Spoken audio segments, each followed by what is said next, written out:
Dear students, welcome to the class on anatomy and histology of digestive glands.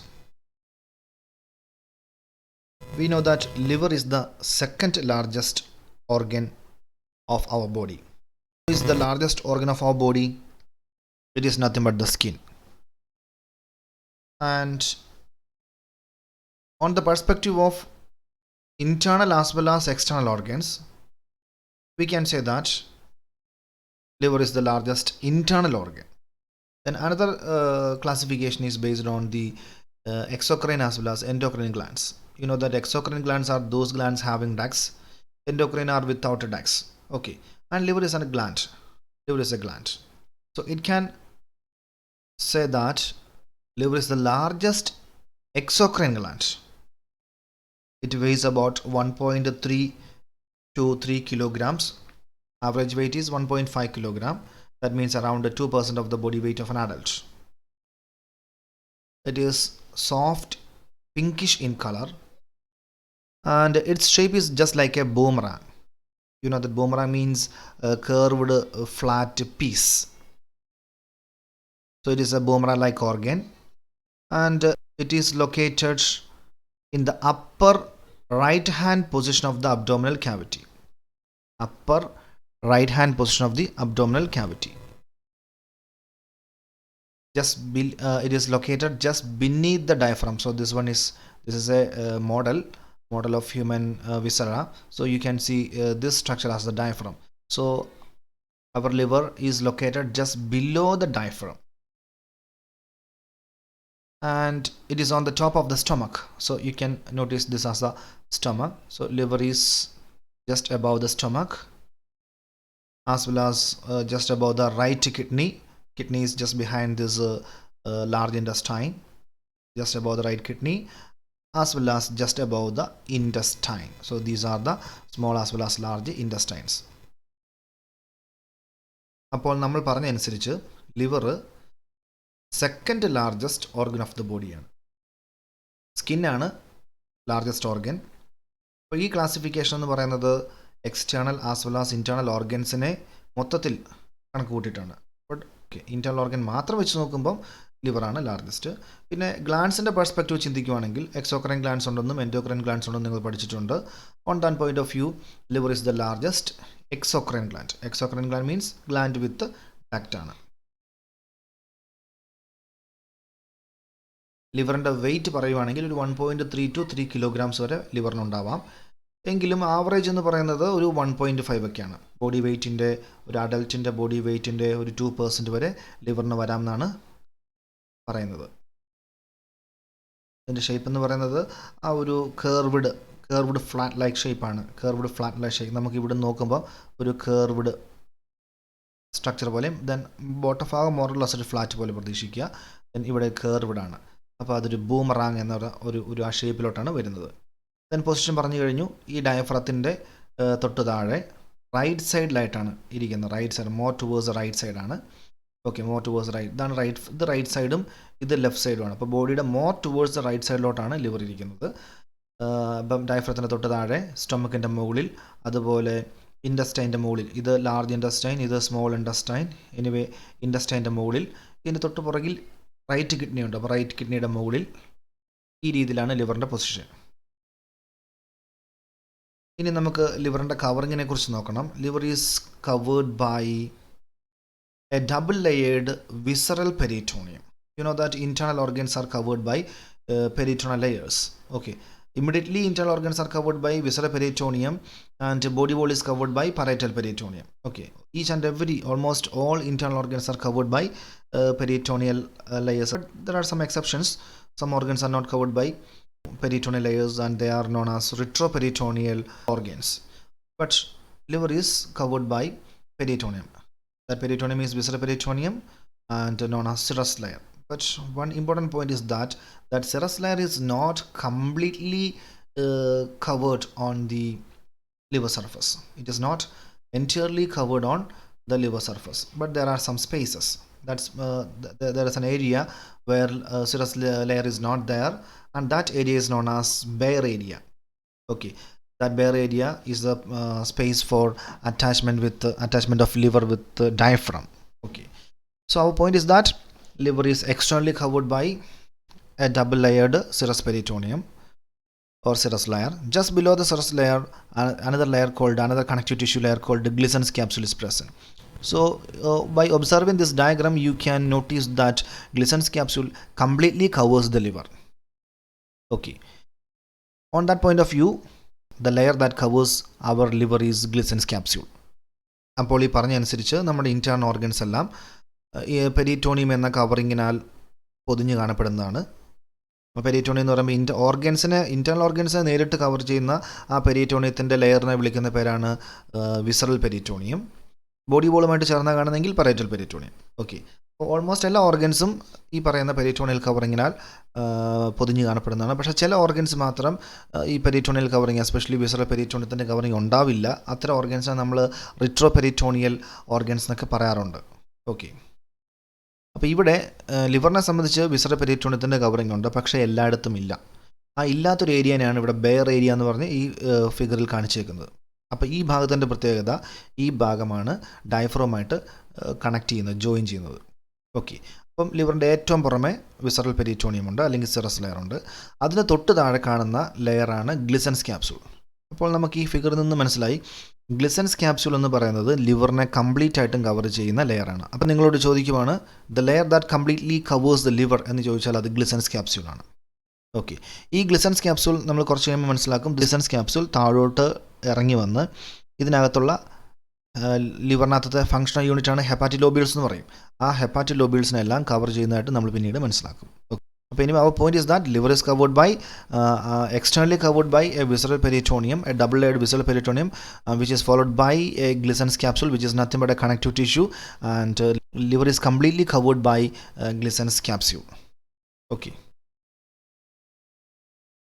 Then about the lobes of the liver. Liver is attached to the abdominal wall and diaphragm by ligaments called falciform ligaments. This is falciform ligaments. Okay. So these falciform ligaments help to connect liver with the abdominal wall. Actually, the presence of this ligament divides our liver into a larger right lobe and a smaller left lobe. അപ്പം ഈ പറയുന്ന ഫാൽസിഫോം ligament ഉള്ളത് കൊണ്ട്, ഈ ligament വെച്ചിട്ടാണ് ലിവറിനെ abdominal വോളുമായിട്ട് connect ചെയ്തേക്കുന്നത്. ഇതുള്ളത് കൊണ്ട് നമുക്ക് ലിവറിന് രണ്ട് ലോബ്സ് മനസ്സിലാക്കാൻ പറ്റും. ഒരു വലിയ റൈറ്റ് ലോബും ഒരു ചെറിയ ലെഫ്റ്റ് ലോബും. ഓക്കെ. എന്നാൽ സത്യത്തിൽ ഈ രണ്ട് ലോബ്സ് മാത്രമല്ല ഉള്ളത്. ഇതൊരു മുൻപിൽ നിന്ന്, ഡയഫ്രത്തിൻ്റെ സൈഡിൽ നിന്ന് നോക്കുമ്പോഴാണ് നമുക്ക് ഈ രണ്ട് ലോബ്സും കാണാൻ പറ്റുന്നത്. So this division can be noticed from the front view of the liver. Okay. അതേസമയം നമ്മൾ ഇതിൻ്റെ താഴെ ഭാഗം അണ്ടർ സൈഡിൽ നിന്ന് നോക്കുവാണെങ്കിൽ നമുക്ക് in addition to the larger right lobe and a smaller left lobe we can notice two additional lobes. One is caudate lobe, caudate, C-A-U-D-A-T-E, caudate lobe. This one is the caudate lobe, and another one is quadrate lobe, Q-U-A-D-R-A-T-E, quadrate lobe. So this one is the quadrate lobe. അപ്പോൾ ലിവറിൻ്റെ അടിഭാഗത്ത് നോക്കുവാണെങ്കിൽ നമുക്ക് caudate, ക്വാഡ്രേറ്റ് എന്ന രണ്ട് ലോബുകളെ കാണാൻ പറ്റും. അപ്പോൾ അങ്ങനെ നോക്കുമ്പോൾ ലിവറിന് എത്ര ലോബ്സ് ഉണ്ട്? So all together 4 lobes are present in our liver. Liver is connected with two major blood vessels. One is hepatic artery and another one is hepatic portal vein. Okay. So in this diagram you can notice the presence of hepatic artery. This one is the hepatic artery.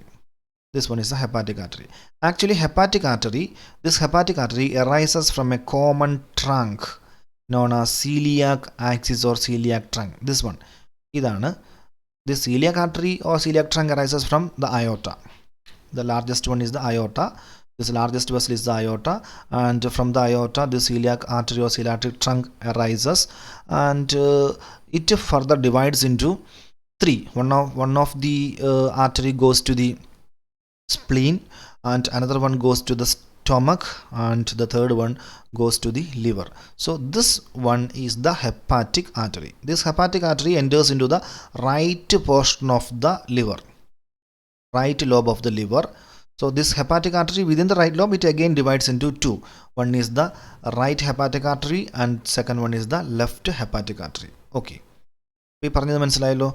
അതായത് നമ്മുടെ അയോട്ട, ഹാർട്ടിൽ നിന്നും ബ്ലഡിനെ കൊണ്ടുവരുന്ന അയോട്ടയിൽ നിന്ന് arise ചെയ്യുന്ന ഒരു common major ആർട്ടറിയുടെ പേരാണ് coeliac artery അല്ലെങ്കിൽ coeliac axis അല്ലെങ്കിൽ സീലിയാക് ട്രങ്ക് എന്നൊക്കെ പറയും. ഇത് മൂന്നായിട്ട് ഡിവൈഡ് ചെയ്യുന്നുണ്ട്. അതിനകത്ത് ഒരെണ്ണം സ്പ്ലീനിലോട്ട് പോകുന്നു, ഒരെണ്ണം സ്റ്റൊമക്കിലോട്ട് പോകുന്നു, ആ മൂന്നാമത്തതാണ് ലിവറിലോട്ട് വരുന്നത്. അപ്പോൾ ലിവറിലോട്ട് വരുന്ന ഈ കോമൺ ബ്ലഡ് വെസലിനെ വിളിക്കുന്ന പേരാണ് ഹെപ്പാറ്റിക് ആർട്ടറി. അത് റൈറ്റ് ലോബ്, ഈ റൈറ്റ് ലോബിൻ്റെ അങ്ങോട്ടേക്ക് ഹെപ്പാറ്റിക് ആർട്ടറി കയറി റൈറ്റ് ലോബിൽ വെച്ചിട്ട് വീണ്ടും അത് രണ്ടായിട്ട് ഡിവൈഡ് ചെയ്യുന്നു. ഒരെണ്ണം റൈറ്റ് ലോബിലോട്ട് തന്നെ പോകുന്നു, മറ്റേത് ലെഫ്റ്റ് ലോബിലോട്ട് പോകുന്നു.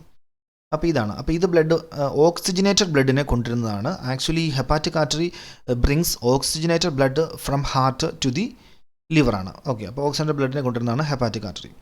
ഇനി ലിവറിൽ കാണപ്പെടുന്ന അടുത്ത മേജർ ബ്ലഡ് വെസൽ എന്ന് പറയുന്നത് പോർട്ടൽ വെയിൻ ആണ്. പോർട്ടൽ വെയിൻ എന്ന് പറഞ്ഞാൽ നിങ്ങൾക്കറിയാം, പോർട്ടൽ സിസ്റ്റത്തിൻ്റെ ഭാഗമായിട്ടുള്ള വെയിനാണ്. So this one is the portal vein. This portal vein enters into the liver, especially to the right lobe, where it divides into two. ഒരെണ്ണം right ലോബിലോട്ടും മറ്റേത് ലെഫ്റ്റിലോട്ടും പോകുന്ന രണ്ട് പോർട്ടൽ വെയിൻസ് ആയിട്ട് പോവുകയാണ്. അപ്പം എന്താണ് പോർട്ടൽ വെയിൻ എന്നൊരു ഐഡിയ കിട്ടിയാലേ നമുക്ക് മുമ്പോട്ട് പോകാൻ പറ്റുള്ളൂ. You know that portal system is a system of vein which begins as capillary from one particular organ and end as capillary in another organ. അതായത് പോർട്ടൽ സിസ്റ്റം എന്ന് പറയുന്നത് ഈ കാണുന്ന ബ്ലൂയിഷ് കളറുള്ള വെസലാണ്. ഇതൊരു വെയിനാണ്. ഈ വെയിൻ്റെ പ്രത്യേകത, ഇത് കാപ്പിലറി ആയിട്ട് ഒരു പർട്ടിക്കുലർ ഓർഗനിൽ നിന്നും, ഇപ്പോൾ ഇൻഡസ്റ്റൈൻ വിചാരിക്കുക, ഒരു പർട്ടിക്കുലർ ഏരിയയിൽ നിന്നും കാപ്പിലറി ആയിട്ട് റൈസ് ചെയ്യുന്നു. So these are the capillaries and these capillaries unite into a common vein. Okay, and this common vein enters into another organ where it divides into capillaries. അപ്പോൾ ഇങ്ങനെ ഓർഗനിൽ നിന്ന് ക്യാപ്പിലറായിട്ട് ആരംഭിച്ച് വേറൊരു ഓർഗനിൽ capillary ആയിട്ട് end ചെയ്യുന്നതിനെയാണ് നമ്മൾ portal system എന്ന് വിളിക്കുന്നത്. അപ്പോൾ ഈ ഹെപ്പാറ്റിക് പോർട്ടൽ വെയിനിൻ്റെ ഭാഗം ഇത് ഇങ്ങനെ വരുമ്പോൾ ഇൻഡസ്റ്റൈനിൽ നിന്ന് മാത്രമല്ല ബ്ലഡിനെ കളക്ട് ചെയ്യുന്നത്.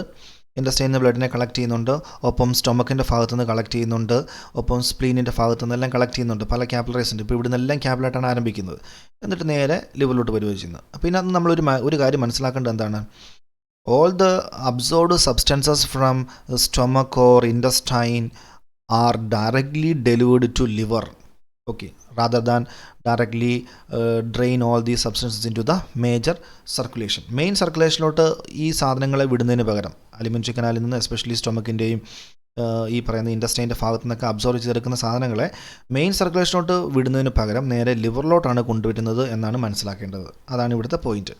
അതായത് ഇപ്പോൾ ഒരു ടോക്സിക് മെറ്റീരിയൽ, ഫുഡ് സബ്സ്റ്റൻസിനകത്ത് ഒരു ടോക്സിക് മെറ്റീരിയൽ ഉണ്ടെന്ന് വിചാരിക്കുക. ആ അബ്സോർവ് ചെയ്തേക്കുന്ന ടോക്സിക് മെറ്റീരിയൽ നേരെ ലിവറിലോട്ടാണ് ചെല്ലുന്നത്. So liver may be affected first. അപ്പം ഹെപ്പാറ്റിക് പോർട്ടൽ സിസ്റ്റത്തിൻ്റെ ഭാഗമായ പോർട്ടൽ വെയിനും കൂടെ ലിവറിൽ വരുന്നു. അപ്പോൾ നമ്മുടെ പോയിന്റ് ഇത്രേ ഉള്ളൂ. Liver is supplied with two major blood vessels. One is hepatic artery which carries oxygenated blood from heart to the liver, and second one is portal vein, hepatic portal vein, which carries blood from our stomach, intestine, spleen, etc. And this blood is rich in nutrients, okay, and it is less in oxygen. Since it collects blood from the various portions of the alimentary canal, the blood has more nutrients but less in oxygen. So less oxygenated blood enters to the liver through portal vein, and more oxygenated blood enters to the liver from hepatic artery. So that is our point. Then next, about the histology of the liver. I already told you that our liver has functional units named as hepatic lobules.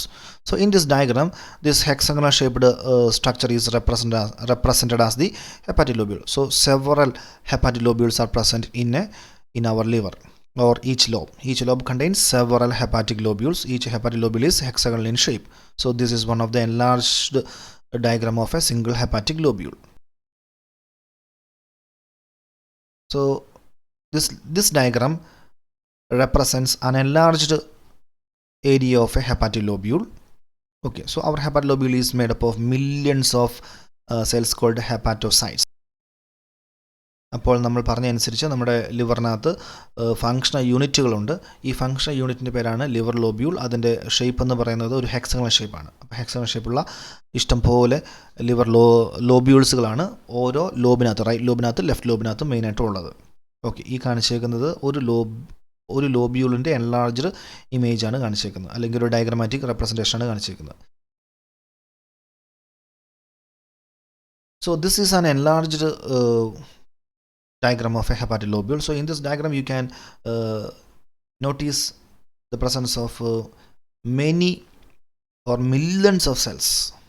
These millions of cells are called as hepatocytes and are broadly classified as parenchyma cells. നമ്മുടെ ലിവറിനകത്ത് actually രണ്ട് തരം സെൽസുകളാണുള്ളത്, parenchyma സെൽസും non parenchyma സെൽസും. ഈ parenchyma cells എന്ന് പറയുന്നത് അതിന് എക്സാമ്പിളായിട്ട് ഹെപ്പറ്റോസൈറ്റ്സ് ആണ് പറയുന്നത്. കാരണം ഒരു 70 മുതൽ 80% വരെ അല്ലെങ്കിൽ 85% വരെ ലിവറിനകത്തുള്ള സെൽസ് ഈ പറയുന്ന പാരൻകൈമ സെൽസുകളാണ്.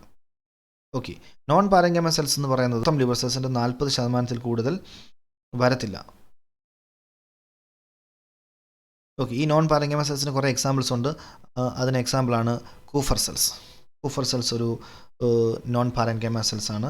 ഇത് ശരിക്കും പറഞ്ഞാൽ ഒരു മാക്രോഫേജ് ആണ്, ലിവർ മാക്രോഫേജ് ആണ്. അതിന് പറയുന്ന വേറൊരു പേരാണ് stellate macrophage. Kupffer cell is also known as stellate macrophage. They are concerned with phagocytosis.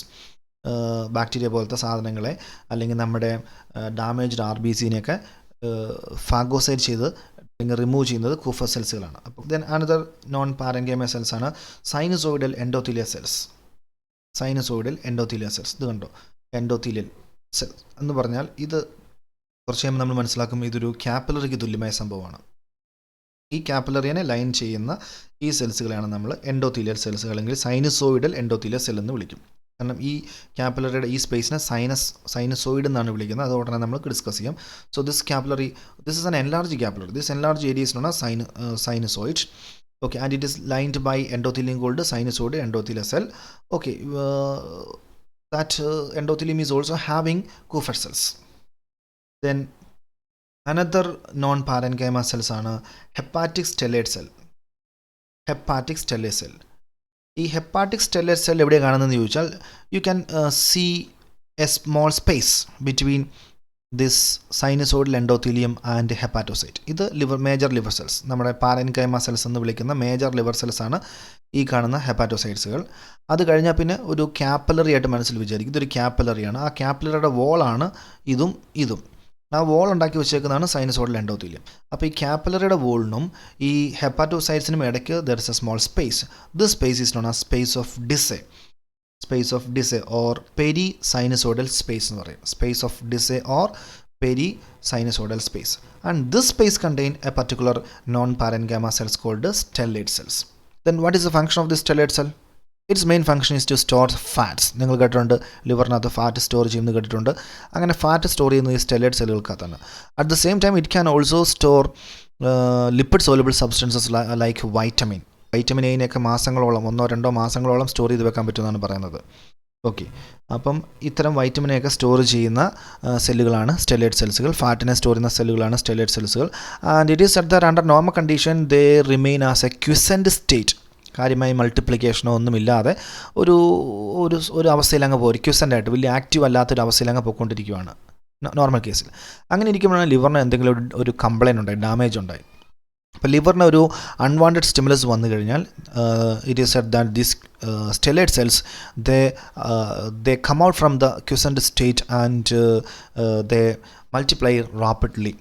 Okay, അവർ ആക്റ്റീവായി മാറും. Okay, so they changes from quiescent state to an active state, which leads to the synthesis of more collagen proteins, more accumulation of fat, etc., that will ultimately leads to liver fibrosis, also known as liver cirrhosis. അപ്പോൾ അങ്ങനെ liver cirrhosis നിങ്ങൾ എപ്പോഴും കേട്ടിട്ടുള്ള ഒരു വാക്കായിരിക്കും liver cirrhosis. അപ്പോൾ ഈ സെല്ലുകൾ കാര്യമായിട്ട് നന്നായിട്ട് മൾട്ടിപ്ലൈ ചെയ്യും. അതിനകത്തുനിന്ന് കൊളാജൻ ഫൈബേഴ്സ് പോലത്തെ പ്രോട്ടീൻസുകളെല്ലാം ഉണ്ടാവും. കൂടുതൽ ഫാറ്റ് സ്റ്റോറിങ് നടക്കും. അങ്ങനെയെല്ലാം വന്നു കഴിയുമ്പോൾ ലിവർ എൻലാർജ്ഡായി മാറും. ലിവറിൻ്റെ ഫംഗ്ഷൻ നഷ്ടപ്പെടും. ലിവറിൻ്റെ ആ ഒരു ടെക്സ്ചർ നഷ്ടപ്പെടും. ഓക്കെ, ടെൻഡേർനെസ് കൂടും. അങ്ങനെയെല്ലാം വന്ന് ലിവർ ഡാമേജായി പോകുന്ന അവസ്ഥയ്ക്കാണ് നമ്മൾ ലിവർ സിറോസിസ് അല്ലെങ്കിൽ ലിവർ ഫൈബ്രോസിസ് എന്ന് പറയുന്നത്. ഇനി നമുക്ക് ഈ ഹെപ്പാറ്റിക് ലോബ്യൂളിൻ്റെ സ്ട്രക്ചർ ഒന്നുകൂടെ നമുക്കൊന്ന് കാണണം. ഓക്കെ, അപ്പോൾ ഇതൊരു ഹെപ്പാറ്റിക് ലോബ്യൂളാണ്. ഈ ഹെപ്പാറ്റിക് ലോബ്യൂളിനകത്ത് നമുക്ക് നോക്കുകയാണെങ്കിൽ ഇതൊരു സെൻട്രൽ വെയിൻ, നടുക്കൊരു ബ്ലഡ് വെസൽ. ഓക്കെ, ഈ വെയിൻ എങ്ങോട്ട് പോകുന്ന അറിയാമോ? ഇതുപോലത്തെ പല വെയിനുകൾ, അതായത് നമ്മളിപ്പോൾ ഡിസ്കസ് ചെയ്തതാണ് ഈ ബ്ലൂ കളർ കാണിച്ചേക്കുന്ന, ഈ സെൻട്രലായിട്ട് കാണിച്ചേക്കുന്ന ഇത് ഒരു ഹെക്സഗണൽ ഹെപ്പാറ്റിക് ലോബ്യൂൾ. ഹെപ്പാറ്റിക് ലോബ്യൂളിൻ്റെ നടുക്ക് ഒരു വെയിനുണ്ട്, സെൻട്രൽ വെയിൻ. ഓരോന്നിൻ്റെ വെയിൻ, ഈ വെയിനുകളെല്ലാം കൂടെ ജോയിൻ ചെയ്ത് കുറച്ചും കൂടെ വലിയ വെയിനായി അവസാനം ഹെപ്പാറ്റിക് വെയിനായി. ആ ഹെപ്പാറ്റിക് വെയിൻ ഈ നമ്മുടെ വീനക്കാവയിലോട്ട്, ഇൻഫീരിയർ വീനക്കാവയിലോട്ട് ജോയിൻ ചെയ്ത് ഹാർട്ടിലോട്ട് പോവുക ചെയ്യുന്നത്. ഐഡിയ കിട്ടിയല്ലോ? ഈ സ്മോളർ ഇതിനെ സംബന്ധിച്ച്, ഈ ലോബ്യൂളിനെ സംബന്ധിച്ച്, ഹെപ്പാറ്റിക് ലോബ്യൂളിനെ സംബന്ധിച്ച് സെൻട്രൽ വെയിൻ വലുതാണ്. അപ്പോൾ ഇതുപോലത്തെ സെൻട്രൽ വെയിനുകളെല്ലാം കൂടെ ജോയിൻ ചെയ്തിട്ട് കുറച്ചും കൂടെ സ്റ്റിൽ ലാർജർ ഹെപ്പാറ്റിക് വെയിനായി മാറുന്നു. ഓക്കെ, ആ ഹെപ്പാറ്റിക് വെയിൻ നേരെ നമ്മളുടെ ഇൻഫീരിയർ വീനക്കാവുമായി ജോയിൻ ചെയ്ത് ഹാർട്ടിനകത്തോട്ട് കയറുകയാണ് ചെയ്യുന്നത്. ഓക്കെ, അപ്പോൾ ഇതാണ് നമ്മൾ സെൻട്രൽ വെയിൻ എന്ന് ഉദ്ദേശിക്കുന്നത്. ഈ ഫിഗറിനകത്ത് ഇതാണ് സെൻട്രൽ വെയിൻ. ഓക്കെ, ഈ സെൻട്രൽ വെയിനിൽ നിന്നും റേഡിയേറ്റ് ചെയ്തു പോയേക്കുന്ന പ്ലേറ്റ് പോലെ, ഓക്കെ, ഇതൊരു പ്ലേറ്റ് പോലെ, ഇത് വേറൊരു പ്ലേറ്റ് പോലെ പോയേക്കുന്ന ഈ സെല്ലുകളെയാണ് ഇവിടെ ഹെപ്പാറ്റോസൈറ്റ്സ് എന്ന് വിളിച്ചേക്കുന്നത്. Then central vein joins to the hepatic vein to take away the blood from the liver. Already told you that. Central vein നേരെ ഹെപ്പാറ്റിക് വെയിനുമായിട്ട് ജോയിൻ ചെയ്ത് നേരെ ഇൻഫീരിയർ വീന കവുമായിട്ട് ജോയിൻ ചെയ്യും. ഇനി one of the important features of the hepatic lobule is the presence of portal triad. വളരെ important ആയിട്ടുള്ളൊരു വാക്കാണ് portal triad. Actually this portal triad consist of 5 different structures. എങ്കിലും നമ്മൾ പോർട്ടൽ ട്രയാഡ് എന്നാണ് പറയുന്നതെങ്കിലും അതിനകത്ത് 5 സാധനങ്ങളുണ്ട്. എങ്കിലും നമുക്ക് നോക്കാം ഏതൊക്കെയാണ്. First one is A branch of the hepatic artery. അതായത് നമ്മൾ മുമ്പ് പറഞ്ഞില്ലേ, നമ്മുടെ അയോട്ടയിൽ നിന്നും ഒരു സീലിയാക് ആർട്ടറി വരുന്നു. ആ സീലിയാക് ആർട്ടറിയിൽ നിന്ന് 3 ബ്ലഡ് വെസൽസ് എമർജ് ചെയ്യുന്നുണ്ട്. അതിനകത്ത് ഒരെണ്ണം ലിവറിലോട്ട് വരുന്നതാണ് ഹെപ്പാറ്റിക് ആർട്ടറി. ആ ഹെപ്പാറ്റിക് ആർട്ടറി വീണ്ടും ബ്രാഞ്ച് ചെയ്ത് ഓരോന്നും എങ്ങോട്ട് വരുന്നു? ഈ ഹെപ്പാറ്റിക് ലോബ്യൂളിനകത്തോട്ട് വരുന്നുണ്ട്. ആ ഒരു ഹെപ്പാറ്റിക് ലോബ്യൂളിനകത്ത് വന്നേക്കുന്ന ഒരു ആർട്ടറിയുടെ ക്രോസ് സെക്ഷനാണ് ഈ കാണിച്ചേക്കുന്നത്. So hepatic artery, a branch of hepatic artery. Then another one, a branch of hepatic portal vein. ഇതാണ് ഹെപ്പാറ്റിക് പോർട്ടൽ വെയിനിൻ്റെ ഒരു ബ്രാഞ്ച്. അത് നമ്മൾ മുമ്പേ പറഞ്ഞല്ലേ, അതായത് നമ്മുടെ ഇൻറ്റസ്റ്റൈനിൽ നിന്നെല്ലാം ബ്ലഡിനെ കളക്ട് ചെയ്ത് വരുന്ന ആ പോർട്ടൽ വെയിൻ അത് ലിവറിൽ വന്നിട്ട് ബ്രാഞ്ച് ചെയ്യുന്നു. അതിനകത്ത് ഒരു ബ്രാഞ്ച് ഓരോ ഹെപ്പാറ്റിക് ലോബ്യൂളിനകത്ത് വരുന്നുണ്ട്. അതിനകത്ത് ഒരു പോർട്ടൽ വെയിനിൻ്റെ ക്രോസ് സെക്ഷനാണ് ഈ കാണിച്ചേക്കുന്നത്. അപ്പോൾ ഇങ്ങോട്ട് ഇതേതാണ്? ഇത് ഇൻറ്റസ്റ്റൈനിൽ നിന്നും സ്റ്റൊമക്കിൽ നിന്നുമെല്ലാം ഫുഡ് റിച്ച് ആയിട്ടുള്ള, ന്യൂട്രിയൻ റിച്ച് ആയിട്ടുള്ള, ഓക്സിജൻ കുറവ് പക്ഷേ ന്യൂട്രിയൻ റിച്ച് ആയിട്ടുള്ള ബ്ലഡിനെ കൊണ്ടുവരുന്ന വെയിനാണ് ഇതെങ്കിൽ ഇതെന്താണ്? ഇത് ഹാർട്ടിൽ നിന്നും ഓക്സിജനേറ്റഡ് ബ്ലഡിനെ കൊണ്ടുവരുന്ന ആർട്ടറിയാണ് ഈ കാണിച്ചേക്കുന്നത്. ഓക്കെ, ഇനി ഇത് കൂടാതെ ഇത് കണ്ടോ,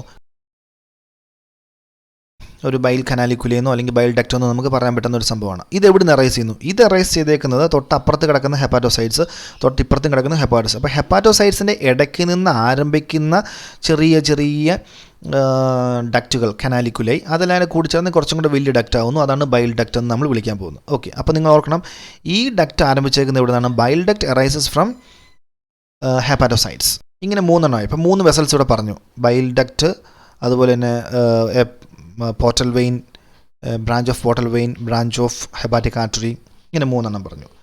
ഇത് കൂടാതെ ഇനി 2 കാര്യങ്ങൾ കൂടെ പറയാനുണ്ട്. ലിംഫാറ്റിക് വെസൽസും ഉണ്ട്. ബ്ലഡ് വരുന്നത് പോലെ തന്നെ ഇതിൻ്റെ ഇടയ്ക്കൂടെ ലിംഫ് വെസൽസും വരുന്നുണ്ട്. അതിവിടെ കാണിച്ചിട്ടില്ലെന്നേ ഉള്ളൂ. അതുകൂടാതെ നെർവ്സും ഉണ്ട്. നെർവിൻ്റെ സപ്ലൈ ഇതിനകത്തോട്ടുണ്ട്, നെർവ്. അപ്പം നെർവും ലിംഫും കൂടെ വരുമ്പോൾ 3 × 5 സംഭവങ്ങളായി. ഇനി നമുക്ക് പറയാനുള്ളത് ഈ 2, ഇത് ആർട്ടറിയും ഇത് വെയിനുമാണ്. ഈ പോർട്ടൽ വെയിൻ ന്യൂട്രിയൻ റിച്ചായ ബ്ലഡിനെ ഇങ്ങോട്ട് കൊണ്ടിരുന്നു. ഈ ഹെപ്പാറ്റിക് ആർട്ടറി ഓക്സിജൻ റിച്ചായ ബ്ലഡിനെ കൊണ്ടുവന്ന് രണ്ടും കൂടെ ജോയിൻ ചെയ്യുവാണ്. രണ്ടും കൂടെ ജോയിൻ ചെയ്യുമ്പോൾ ഉണ്ടാകുന്ന ഈ ക്യാപ്പലറിനെയാണ് നമ്മൾ ലിവർ സൈനസോയിഡ് എന്ന് വിളിക്കുന്നത്. So this is the liver sinusoid, capillary. So what is a liver sinusoid? Liver സൈനസോയിഡിൻ്റെ പ്രത്യേകത, it is an enlarged capillary. സാധാരണ ബോഡിയുടെ മറ്റ് ഓർഗനിൽ കാണത്തില്ലാത്ത തരത്തിൽ വലുപ്പത്തിലുള്ള ഒരു എൻലാർജ്ഡ് ക്യാപ്പലറിയാണ്. So liver sinusoid is nothing but an enlarged capillary that helps to collect the blood from portal vein and nutrient less but oxygen rich blood from hepatic artery. Okay, and they drain this mixed blood into the central vein. ഈ central വെയിനിലോട്ട് വീണ്ടും ഹാർട്ടിലോട്ട് കൊണ്ടുപോകാൻ വേണ്ടി ഈ central വെയിനിലോട്ട് കൊണ്ടുപോയി drain ചെയ്യിപ്പിക്കേണ്ട, അതിന് in between നിൽക്കുന്ന ഒരു മീഡിയേറ്ററായിട്ട് നിൽക്കുന്ന ക്യാപ്പിലറിനെയാണ് ലിവർ സൈനസോയിഡ് എന്ന് പറയുന്നത്. ഈ ക്യാപ്പിലറിയുടെ വോളാണ് നമ്മൾ മുമ്പേ കണ്ടത് എൻഡോത്തീലിയ സെൽസ് ഉണ്ടെന്നും അതിൻ്റെ ഇടയ്ക്ക് കുഫർ സെൽസ് പോലത്തെ സംഭവങ്ങളുണ്ടെന്നും നമ്മൾ ഡിസ്കസ് ചെയ്തു. കിട്ടിയോ? ഇനി നമ്മൾ സ്പേസ് ഓഫ് ഡിസെ എന്ന് പറഞ്ഞ ഇതാണ് ഈ സ്പേസാണ്. അതായത് ഈ എൻഡോത്തീലിയത്തിൻ്റെയും ഈ ഹെപ്പാറ്റോസൈറ്റ്സിൻ്റെ ഇടയ്ക്ക് കാണുന്ന ഈ റെഡ് നിറത്തിൽ കാണുന്ന സ്പേസാണ് സ്പേസ് ഓഫ് ഡിസെ. അവിടെയാണ് നമ്മൾ മുമ്പ് പറഞ്ഞ സ്റ്റെല്ലോയിഡ് സെൽസുകളെല്ലാം കൂടെ ഉള്ളത്. ഓക്കെ, ഇപ്പോൾ നിങ്ങൾക്ക് ഐഡിയ മനസ്സിലായി എന്ന് എനിക്ക് തോന്നുന്നു. നേരെ ഹാർട്ടിൽ നിന്നും വരുന്ന ഓക്സിജൻ റിച്ചായ ബ്ലഡ് ഈ ഹെപ്പാറ്റിക് ആർട്ടറി വഴി ഇങ്ങോട്ട് വരുന്നു. അതേസമയം ഇൻറ്റസ്റ്റൈനൽ ഓർഗൻസിൽ നിന്നും വരുന്ന പോർട്ടൽ വെയിൻ ന്യൂട്രിയൻസിനെല്ലാം കൂടി എടുത്തുകൊണ്ട് നേരെ ഇങ്ങോട്ട് കൊണ്ടുവരുന്നു. ഇവിടെ വെച്ച് മിക്സ് ചെയ്തിട്ട് നേരെ അതിനെങ്ങോട്ട് പോകുന്നു, നേരെ നമ്മുടെ ഈ വെയിനിലോട്ട് സെൻട്രൽ വെയിനിലോട്ട് എത്തിക്കുന്നു. ഇതുപോലത്തെ സെൻട്രൽ വെയിനുകളെ കളക്ട് ചെയ്ത് ഹെപ്പാറ്റിക് പോർട്ടൽ വെയിൻ ആയി. That hepatic portal vein ultimately joins with the inferior vena cava. So this is the portal triad system. ഇനി നമുക്ക് അടുത്ത വേറൊരു പോയിന്റ് പറയാനുള്ളത്, ഇങ്ങനെ ന്യൂട്രിയൻ റിച്ച് ആയിട്ടുള്ള ബ്ലഡ് വന്നു കഴിയുമ്പോൾ ഈ കാപ്പിലറി ഇവിടുത്തെ എൻഡോത്തീലിയൽ സെൽസിന് സ്പോർട്സ് കൂടുതലാണ്. അപ്പോൾ ഇവിടെ നിന്നുള്ള അതിനകത്തെ ന്യൂട്രിയൻസിനെ എല്ലാം കൂടെ നേരെ അബ്സോർവ് ചെയ്തെടുത്ത് ഈ ഹെപ്പാറ്റോസൈറ്റ്സിലോട്ട് കൊണ്ടുപോകുന്നു. സ്റ്റോർ ചെയ്യണം. ഇപ്പോൾ ഗ്ലൂക്കോസ് പോലത്തെ സാധനങ്ങളാണെങ്കിൽ നേരെ കൺവേർട്ട് ചെയ്ത് ഗ്ലൈക്കോജനാക്കി സ്റ്റോർ ചെയ്യണമെങ്കിൽ സ്റ്റോർ ചെയ്യുന്നു. ഫാറ്റിനെയൊക്കെ എടുത്ത് നേരെ സ്റ്റെല്ലേറ്റ് സെൽസിലോട്ട് കൊണ്ടുവെക്കേണ്ടതാണ് വെക്കുന്നു. ഇങ്ങനത്തെ കാര്യങ്ങളെല്ലാം ചെയ്യുന്നുണ്ട്. അതുപോലെ നിങ്ങൾക്കറിയാം, ഈ നമ്മളുടെ ഈ പോർട്ടൽ വെയിൻ വഴി തന്നെയാണ്, ഈ പോർട്ടൽ വെയിൻ വഴി നേരെ സ്പ്ലീനിൽ നിന്നും ബ്ലഡ് വരുന്നുണ്ട്. സ്പ്ലീനിൽ നിന്നുമുള്ള ബ്ലഡിനകത്തെ പ്രത്യേകത അവർ ആർ ബി സിയുടെയൊക്കെ ഡിസ്ട്രക്ഷനെ സഹായിക്കുന്ന ഒരു ഓർഗനാണ് സ്പ്ലീന്. അപ്പോൾ സ്വാഭാവികമായിട്ട് ആർ ബി സി ബ്രേക്ക് അല്ലെങ്കിൽ ഡാമേജ്ഡ് ആർ ബി സി ഒക്കെ ചിലപ്പോൾ ഇങ്ങോട്ട് കയറി വരും. അല്ലെങ്കിൽ തന്നെ 120 ദിവസം കൂടുമ്പോൾ ആർ ബി സി ബ്രേക്ക് ചെയ്തേ പറ്റുള്ളൂ, അല്ലേ? ഇപ്പോൾ ഇവിടെ സംഭവിക്കുന്നതാണ്, ഇതിനകത്തൂടെ കുറച്ചും കൂടെ കൃത്യമായിട്ട് വേറൊരു ഡയഗ്രമാറ്റിക്കലി ഇവിടെ കാണിച്ചിട്ടുണ്ടെങ്കിൽ ഇതാണ്. അപ്പോൾ ഇതാണ് നമ്മുടെ സൈനസോയിഡ് എന്ന് പറയുന്നത്. ആ ഹെപ്പാറ്റിക് പോർട്ടൽ വെയിനും അതുപോലെ തന്നെ ഹെപ്പാറ്റിക് ആർട്ടറിയും കൂടെ ജോയിൻ ചെയ്തിട്ടുള്ള ആ ഒരു ക്യാപ്പിലറിയാണ്, എൻലാർജ് ക്യാപ്പിലറി. അപ്പോൾ ഇവിടെയൊക്കെ കണ്ടോ, ഇവിടെ നല്ല പോഴ്സ് ഉണ്ട്. ഈ എൻഡോത്തീലിയൽ സെൽസിൻ്റെ ഇടയ്ക്കൂടെയൊക്കെ പോഴ്സ് കൂടിയുണ്ട്. ഓക്കെ, അപ്പോൾ ഇതിനകത്തൊരു ആർ ബി സി ഇങ്ങനെ വന്നു കഴിയുമ്പം ഈ എൻഡോത്തീലിയത്തെ തന്നെയാണ്, അകത്ത് തന്നെയാണ് ആരിയിരിക്കുന്നത്, മാക്രോഫേജ് എന്ന് വിളിക്കുന്ന കൂഫർ സെൽസുകൾ ഇരിക്കുന്നത്. സ്റ്റെല്ലേറ്റ് മാക്രോഫേജ് എന്ന് വിളിക്കുന്ന കൂഫർ സെൽസുകൾ ഇരിക്കുന്നത്. So they are responsible for engulfing the damaged RBCs. ഇവരാണ് നമ്മുടെ ആർ ബി സിനെ ബ്രേക്ക് ചെയ്യുന്നത്. ആർ ബി സിനെ ബ്രേക്ക് ചെയ്യുമ്പോൾ നിങ്ങൾ പഠിച്ചിട്ടുണ്ട്, R B C contains haemoglobin, and haemoglobin is a combination of haem and globin. Globin is nothing but protein portion. So ആ ഗ്ലോബിനെ അതിനെ ബ്രേക്ക് ചെയ്ത് അമിനോ ആസിഡ് ആക്കി റീയൂസ് ചെയ്യാൻ പറ്റും. അപ്പോൾ ഗ്ലോബിൻ പ്രോട്ടീൻ പോർഷൻ പ്രശ്നമല്ല. പക്ഷേ heme portion is a problematic one. You know that heme contains pigment. Heme is a pigment portion. Heme contains pigment as well as എന്തുകൊണ്ട് അയണും ഉണ്ട്. അയണിനെ വീണ്ടും റീയൂസ് ചെയ്യാൻ പറ്റും. അപ്പോൾ അതിനെ ഫെററ്റിൻ ഫോമിലോട്ട് മാറ്റി അയണിനെ ലിവറിനകത്ത് സ്റ്റോർ ചെയ്യാനൊക്കെ പറ്റും. അയണിനെ വീണ്ടും റീയൂസ് ചെയ്യാൻ പറ്റും. അതേസമയം ഹീം എന്ന് പറയുന്ന ആ പിഗ്മെൻറ്റ് പോർഷൻ്റെ പ്രോബ്ലമാണ്. ആ പിഗ്മെൻറ്റ് പോർഷൻ, അതായത് ഹീമോഗ്ലോബിനിൽ നിന്നും ഹീമിൽ നിന്നും അയൺ മാറിയപ്പോൾ ആ പിഗ്മെൻറ്റ് ഒരു ഗ്രീൻ നിറത്തിലുള്ള പിഗ്മെൻറ്റായി മാറി. That green coloured pigment is known as biliverdin. Okay, അപ്പോൾ ബിലിവേർഡിനായി മാറിക്കഴിഞ്ഞാൽ അപ്പോൾ സംഭവിക്കുന്നതാണ്, ഈ ബിലിവേർഡിനും ഉടനെ തന്നെ ഈ പ്ലാസ്മയ്ക്കകത്ത് നിൽക്കുന്ന ആൽബമിൻ എന്ന് പറഞ്ഞ പ്രോട്ടീനാണ്. അപ്പോൾ പ്ലാസ്മയ്ക്കകത്ത് ആൽബമിനും ഈ പറയുന്ന ബിലിവേർഡിനും കൂടെ കമ്പൈൻ ചെയ്യും. ഓക്കെ, അങ്ങനെ കമ്പൈൻ ചെയ്ത് അതൊരു ഇൻസോലബിൾ ഫോമായി മാറും. പക്ഷേ ആണെങ്കിൽ പോലും അതിന് ഇങ്ങോട്ട് ഇറങ്ങി ചെല്ലാൻ പറ്റും. ഏതിലൂടെ? ഈ എൻഡോത്തീലിയൽ സെൽസിലൂടെ ഇറങ്ങി നേരെ ഇവിടെ എത്താൻ പറ്റും. എവിടെ? ഈ സ്പേസ് വഴി എവിടെ എത്താൻ പറ്റും? ഹെപ്പാറ്റോസൈറ്റ്സിലൂടെ എത്താൻ പറ്റും. അപ്പോൾ ഇവിടെ നിൽക്കുന്ന ആ പിഗ്മെൻറ്റ് നേരെ ഇതിനകത്തൂടെ ഇറങ്ങി ഇവിടെ വന്ന് ഇവിടെ എത്തും. ഈ ഹെപ്പാറ്റോസൈറ്റ്സിൻ്റെ പ്രത്യേകത, ഹെപ്പാറ്റോസൈറ്റ്സ് അപ്പോൾ തന്നെ ഇതിനെ കൺവേർട്ട് ചെയ്ത് ബിലിറൂബിൻ എന്ന് പറഞ്ഞൊരു യെല്ലോ പിഗ്മെൻ്റ് ആക്കി മാറ്റും. മാത്രവുമല്ല, ഈ ബിലിറൂബിൻ്റെ അറ്റത്തോട്ട് ഒരു ഗ്ലൂക്രോണിക് ആസിഡ്, ഗ്ലൂക്കോസിൻ്റെ ഒരു ഡെറിവേറ്റീവാണ്. അപ്പോൾ ഒരു ഗ്ലൂക്രോണിക് ആസിഡുമായിട്ട് ഇതിനെ കമ്പൈൻ ചെയ്യിപ്പിച്ച് ഒരു സോലുബിൾ കോഞ്ചുഗേറ്റ് ആക്കി മാറ്റും. Soluble conjugate. Okay, soluble conjugate എന്ന് പറയുമ്പോൾ അതിന് വെള്ളത്തിൽ ഡിസോൾവ് ചെയ്യാൻ പറ്റുന്ന രീതിയിലുള്ള ഒരു സോലുബിൾ കോഞ്ചുഗേറ്റ് ആക്കി മാറ്റുക ചെയ്യുന്നത്. എന്നിട്ട് നേരെ ഈ സ്പേസിലോട്ട് ഡിസ്ചാർജ് ചെയ്യും. ഈ സ്പേസിൻ്റെ പ്രത്യേകത ഇവിടെ നിന്നുമാണ്, ഈ സ്പേസിൽ നിന്നുമാണ് നമ്മളുടെ ബൈൽ കനാലിക്കുലെ, അതായത് ചെറിയ ബൈലിൻ്റെ ഡക്റ്റ് ആരംഭിക്കാൻ പോകുന്നത് ഇവിടെ നിന്നാണ്. അപ്പോൾ നേരെ ഇപ്പോൾ ഈ സെല്ലിൽ നിന്ന് വിട്ട് കളയുന്ന ആ ഒരു കോഞ്ചുഗേറ്റ്, ഒരു സോലുബിൾ കോഞ്ചുഗേറ്റ് ഉണ്ടല്ലോ, അപ്പോൾ ബിലിറൂബിൻ ഉൾപ്പെടുന്ന കോഞ്ചുഗേറ്റിനെ നേരെ ഇതിനകത്തൂടെ കളക്ട് ചെയ്ത് ബൈൽ ഡക്റ്റിലോട്ട് കണക്ട് ചെയ്ത് അവസാനം ഇങ്ങോട്ട് എത്തിക്കും. ഈ ബൈൽ ഡക്റ്റുകളിലെത്തിക്കും. ഇതുപോലത്തെ പല ചെറിയ ഡക്റ്റുകൾ കൂടി ചേർന്നിട്ടാണ് റൈറ്റ് ഹെപ്പാറ്റിക് ഡക്റ്റും ലെഫ്റ്റ് ഹെപ്പാറ്റിക് ഡക്റ്റും ആകുന്നത്. അത് രണ്ടും കൂടെ കൂടി ചേർന്നിട്ടാണ് ഹെപ്പാറ്റിക് ഡക്റ്റ് ആകുന്നത്. അവർ നേരെ ഗോൾ ബ്ലാഡറുമായിട്ട് കണക്ട് ചെയ്യുന്നത്.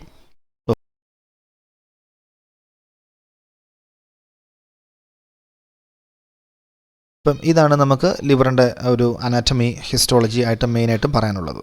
ഓക്കെ, ഇനി ഗോൾ ബ്ലാഡറിനെ കുറിച്ച്. You know that gall bladder is a cyclise structure, okay, which is responsible for collecting bile. അതായത് ഇതാണ് മുമ്പേ പറഞ്ഞ ഡക്റ്റ്. ഇത് റൈറ്റ് ഹെപ്പാറ്റിക് ഡക്റ്റും ഇത് ലെഫ്റ്റ് ഹെപ്പാറ്റിക് ഡക്റ്റും. അപ്പോൾ റൈറ്റ് ഹെപ്പാറ്റിക് ഡക്റ്റും ലെഫ്റ്റ് ഹെപ്പാറ്റിക് ഡക്റ്റും joins together okay and form a common hepatic duct ആണ്. Common hepatic duct now joins to another duct of gall bladder known as cystic duct. ഇതാണ് cystic duct. So അപ്പോൾ നമുക്ക് തിരിച്ചു പറഞ്ഞാൽ cystic duct of gall bladder joins with common hepatic duct and form a common bile duct. ഇതാണ് common bile duct. Okay. This common bile duct now joins with the pancreatic duct. ഇതാണ് pancreatic duct. ഈ പാൻക്രിയാസിൻ്റെ ഡക്റ്റും കൂടെ, അതായത് ഈ bile ഡക്റ്റും pancreatic ഡക്റ്റും കൂടെ join ചെയ്തപ്പോൾ ഒരു enlarge പോർഷനായില്ലേ, ഒരു കോമൺ പോർഷനായില്ലേ. ഈ ബൾബസ് പോർഷൻ കാണാമല്ലേ, ഈ ബൾബസ് ആയിട്ടുള്ള ഈ കോമൺ പോർഷനെയാണ് നമ്മൾ ഒന്നെങ്കിൽ ഹെപ്പാറ്റോ പാൻക്രിയാറ്റിക് ഡക്റ്റ് എന്നോ അല്ലെങ്കിൽ ആംപ്യുള്ള ഓഫ് വാട്ടർ എന്നോ വിളിക്കും. ആംപിൾ ഓഫ് വാട്ടർ, VATR ആണ് spelling, ampulla of Vater or hepatopancreatic duct. Okay, so this ampulla of Vater opens to the duodenum. Okay, ആ ഓപ്പൺ ചെയ്യുന്നിടത്തൊരു മസിൽ ഇരിപ്പുണ്ട്, സ്ഫിങ്ചർ ഇരിപ്പുണ്ട്. That sphincter is known as sphincter of ODDI, sphincter of OD. Okay, അപ്പം ഇനി സംഭവിക്കുന്ന ഇതാണ്, നമ്മൾ സ്റ്റൊമക്കിൽ food വന്നു കഴിഞ്ഞാൽ അപ്പോൾ അതൊരു നെർവസ് സിഗ്നൽ അല്ലെങ്കിൽ നെർവസ് റെഗുലേഷൻ്റെ ഭാഗമായിട്ട് സ്റ്റൊമക്കിൽ ഫുഡ് വന്നാൽ അപ്പോളെ ലിവറിനകത്ത് ബൈലുണ്ടെങ്കിൽ നേരെ ഇറങ്ങി നേരെ ഈ ബൈൽ ഡക്റ്റ് വഴി നേരെ നമ്മുടെ സ്ഫിങ്ചർ ഓഫ് ODയിൽ കൂടെ കടന്ന് അല്ലെങ്കിൽ ആംപിൾ ഓഫ് വാട്ടർ വഴി സ്ഫിങ്ചർ ഓഫ് ODയിൽ ഓപ്പൺ ചെയ്ത് ഡിയോണത്തിലെത്തും. ഓക്കെ, പക്ഷേ ഫുഡ് വരാത്ത സമയത്ത് ഈ സ്ഫിങ്ചർ ഇവിടെ ക്ലോസ്ഡ് ആയിരിക്കും. അപ്പോൾ ഒരു കാരണവശാലും ഇങ്ങോട്ട് ഇറങ്ങി ബൈൽ ഡക്റ്റ് വഴി ഇറങ്ങി ബൈലിന് കംപ്ലീറ്റും ഇങ്ങോട്ട് എംപ്റ്റി ചെയ്യാൻ പറ്റത്തില്ല. So at that time that bile is collected by the gall bladder. Okay, അപ്പോൾ നമ്മൾ ഫുഡ് കഴിക്കാത്ത സമയങ്ങളിൽ ഉണ്ടാകുന്ന ബൈലിനെ എല്ലാം കൂടെ നേരെ ഈ ഗോൾ ബ്ലാഡറിലോട്ട് കൊണ്ടുപോയി സൂക്ഷിച്ച് വെക്കുക ചെയ്യുന്നത്. ഓക്കെ, എന്നിട്ട് ഈ ഗോൾ ബ്ലാഡർ അപ്പോൾ അങ്ങനെ ഇരിക്കുമ്പോൾ ഗോൾ ബ്ലാഡറിനകത്ത് ആവശ്യമുള്ള ബൈലായി. അപ്പോൾ ഫുഡ് വരുന്ന സമയത്ത് ഇത് ഗോൾ ബ്ലാഡർ കൺട്രാക്ട് ചെയ്ത് ഇങ്ങോട്ട് ഇതിലൂടെ ബൈൽ ഇറങ്ങി വരണം. So in order to stimulate the contraction of gall bladder our intestine especially the duodenal wall secrete a hormone called cholecystokinin, short form CCK. അപ്പോൾ CCK അല്ലെങ്കിൽ കോളിസിസ്റ്റോകൈനിൻ എന്ന് പറയുന്ന ഹോർമോൺ വന്നു കഴിയുമ്പോൾ ഗോൾ ബ്ലാഡറിൻ്റെ വോൾ കൺട്രാക്ട് ചെയ്യും. So it's contraction leads to the release of the discharge of bile through the cystic duct and then to the bile duct and finally it empties in to the duodenum. Okay, അപ്പോൾ ഇതാണ് നമുക്ക് gall ബ്ലാഡറിനെ കുറിച്ച് പറയാനുള്ളത്. Gall bladder lies just beneath the liver. അപ്പോൾ ലിവറിൻ്റെ ഈ ലോബിൻ്റെ അടിയിലാണ് ഗോൾ ബ്ലാഡർ കാണപ്പെടുന്നത്. അപ്പോൾ ലിവറിൽ നിന്നും എങ്ങനെയാണ് ബൈൽ ഉണ്ടാകുന്നതെന്നൊരു ധാരണയായല്ലോ. അപ്പോൾ ഇനി മനസ്സിലാക്കേണ്ടത് ഈ ഹെപ്പാറ്റോസൈറ്റ്സിന് വേറെ എന്തെങ്കിലും റോളുണ്ടോ? Yes, hepatocytes is also responsible for converting some of the cholesterol into its derivatives like cholic acid. കൊളസ്ട്രോളിൽ നിന്നും ഉണ്ടാകുന്ന ചില ആസിഡുകളെ വിളിക്കുന്ന പേരാണ് കൊളിക് ആസിഡ്സ്. ഓക്കെ, അതൊരു സ്റ്റിറോയിഡ് നേച്ചറുള്ള ആസിഡുകളാണ് കൊളിക് ആസിഡ്സ്. ഈ കൊളിക് ആസിഡ് സോഡിയമായിട്ട് കോൺജുഗേറ്റ് ചെയ്ത ഫോമിലായിരിക്കും കാണുന്നത്. അത് രണ്ട് ഫോംസിലുണ്ടെന്നാണ് അവ പറയപ്പെടുന്നത്. ഒന്ന് സോഡിയം ഗ്ലൈക്കോക്കോളേറ്റും അടുത്ത സോഡിയം ടവറക്കോളേറ്റും. സോഡിയം ടവറക്കോളേറ്റ് കുറവായിട്ടും സോഡിയം ഗ്ലൈക്കോക്കോളേറ്റ് എന്ന് പറയാൻ കാരണം ഒരു ഗ്ലൈസീൻ എന്ന് പറഞ്ഞൊരു അമിനോ ആസിഡുമായിട്ടാണ് അത് കോൺജുഗേറ്റ് ചെയ്യുന്നത്. അപ്പം ഇത് രണ്ട് പേരും കൂടെ കളക്റ്റീവായിട്ട് വിളിക്കുന്ന പേരാണ് ബൈൽ സാൾട്സ്. അപ്പോൾ ബൈൽ സാൾട്സിനകത്ത് മെയിനായിട്ടും കൊളിക് ആസിഡുകളാണുള്ളത്. Cholic acids are derived from cholesterol. Okay, ഇനി ഈ ബൈൽ സാൾട്ടിനകത്ത് കൊളിക് ആസിഡുകൾ ഉണ്ട്, ഒപ്പം തന്നെ ബൈൽ ഡക്റ്റിൽ നിന്നും ബൈകാർബണേറ്റുകളും മറ്റ് കുറച്ച് ഇലക്ട്രോലൈറ്റ്സും കൂടെ റിലീസ് ചെയ്യും. അപ്പോൾ ബൈൽ ചുരുക്കി പറഞ്ഞാൽ ഒരു ആൽക്കലൈൻ നേച്ചറിലാണ്, ആൽക്കലൈൻ pHലാണ് ബൈൽ പുറത്തോട്ട് ഗോൾ ബ്ലാഡറിലോട്ട് അല്ലെങ്കിൽ ഡിയോണത്തോട്ട് ലേറ്ററായിട്ട് ഡിസ്ചാർജ് ചെയ്യുന്നത്. ഓക്കെ, ഈ ബൈലിൻ്റെ പ്രത്യേകത ബൈൽ എന്ന് പറയുമ്പോൾ പിഗ്മെൻറ്റും ഉണ്ട് സാൾട്ടും ഉണ്ട്. പിഗ്മെൻ്റ് എന്ന് പറഞ്ഞാൽ പ്യുവർലി വേസ്റ്റ് പ്രോഡക്റ്റാണ്. So pigment has no role in our body to perform. On the other hand നമ്മുടെ ബൈൽ സാൾട്സ് എന്ന് പറയുന്നത് they are actually very essential compounds present in our bile. Okay, they help to emulsify fat. എന്തുകൊണ്ടാണെന്ന് ചോദിച്ചാൽ ഈ bile സാൾട്ടിൻ്റെ പ്രത്യേകത നമ്മൾ മനസ്സിലാക്കി, cholesterol ഡെറിവേറ്റീവാണ്. അതായത് ഇവർക്ക് ഒരു സൈഡ് ഈ മോളിക്യൂൾസിൻ്റെ ഒരു സൈഡ് വാട്ടറിൽ ഡിസോൾവ് ചെയ്യാനും മറ്റേ സൈഡ് ഫാറ്റിൽ ഡിസോൾവ് ചെയ്യാനും സാധിക്കുന്ന രീതിയിലാണ്. That means they are amphipathic. One side is able to mix with water and other side is able to mix with fat. That means other side is hydrophobic in nature. Okay, അപ്പോൾ ഇങ്ങനത്തെ ഒരു നേച്ചറുള്ള സംഭവമാണ് bile salt എന്ന് പറയുന്നത്. ഇത് നേരെ ഡിയോണത്തോട്ട് വരുമ്പോൾ ഡിയോണത്തകത്ത് നമ്മുടെ സ്റ്റൊമക്കിൽ നിന്നുള്ള ആസിഡ് റിച്ചായിട്ടുള്ള കൈം CHYME, ഖൈം എന്നോ ചില ആൾക്കാർ അതിനെ ചൈം, CHYME ചൈം എന്നും പ്രൊനൗൺസ് ചെയ്യാറുണ്ട്, ഖൈം എന്നും പ്രൊനൗൺസ് ചെയ്യാറുണ്ട്. അപ്പം നമുക്ക് എങ്ങനെയാണെങ്കിലും പ്രൊനൗൺസ് ചെയ്യാം. സോ വാട്ടർ റിച്ച് ആയിട്ടുള്ള ഖൈമിലോട്ട് ഈ പറയുന്ന ബൈൽ സാൾട്ട് വന്നു കഴിയുമ്പം എസ്പെഷ്യലി ഫാറ്റിൻ്റെ പ്രസൻസ് കൂടെ ഖൈമിനകത്തുണ്ടാകും. കാരണം നമ്മൾ ഫാറ്റും കൂടെ കഴിച്ചിട്ടുണ്ടാവും. അപ്പോൾ ഈ ബൈൽ സാൾട്ട് നേരെ ഫാറ്റിനെ നേരെ കവർ ചെയ്യും. അപ്പോൾ കവർ ചെയ്യുന്നത് എങ്ങനെയാണെന്ന് ചോദിച്ചാൽ ബൈൽ സാൾട്ടിൻ്റെ ഹൈഡ്രോഫോബിക് ആയിട്ടുള്ള വെള്ളത്തിന് ഇഷ്ടപ്പെടാത്ത ഭാഗം ഫാറ്റിനെ കവർ ചെയ്യുകയും ബൈൽ സാൾട്ടിൻ്റെ വെള്ളത്തിന് ഇഷ്ടപ്പെടുന്ന ഹൈഡ്രോഫിലിക് പോർഷൻ ഖൈം ലിക്വിഡിനകത്തോട്ട്, അതായത് വെള്ളം ഉള്ള ഭാഗത്തോട്ട് വരികയും ചെയ്യും. അങ്ങനെ വന്നു കഴിയുമ്പോഴത്തേക്കും ഫാറ്റ് ഫുഡിനകത്തുള്ള, അതായത് ഖൈമിനകത്തുള്ള കംപ്ലീറ്റ് ഫാറ്റും ബൈൽ സാൾട്ടാൽ കവറപ്പെടും. ഓക്കെ, അപ്പോൾ വലിയൊരു ഗ്ലോബ്യൂളായി മാറി. Immediately that globule splits into small one. Okay, അങ്ങനെ large fat globules splits into smaller globules. That process known as emulsification. വലിയ ഗ്ലോബ്യൂൾസിനെ ചെറിയ ഗ്ലോബ്യൂളാക്കി മാറ്റുന്നതിനാണ് എമൾസിഫിക്കേഷൻ എന്ന് പറയുന്നത്. So in the emulsified fat, within the emulsified fat digestion of fat take place. Okay, അപ്പം without bile salt our fat digestion may not take place. Okay, to much extent. ഒരിക്കലും fat digestion നടക്കില്ലെന്ന് പറയാൻ പറ്റില്ല. കാരണം മൗത്തിൽ വെച്ച് നമ്മളുടെ von എബനേഴ്സ് gland കുറച്ച് fat ഡൈജഷനെ സഹായിക്കുന്നുണ്ട്. Okay, അപ്പോൾ അങ്ങനെയൊക്കെ നോക്കുമ്പം 100% ഫാറ്റ് ഡൈജഷൻ നടക്കില്ലെന്ന് പറയാൻ പറ്റില്ല. But it is said that if bile salts are absent in our bile, more than 40% of fat may be lost. 40 to 60% of fat may be lost without digestion through our fecal matter. Okay, but bile salt is very essential for digestion of fat. Okay, so these are some of the informations regarding our liver and gallbladder. So our topic is over. Thank you for watching this video.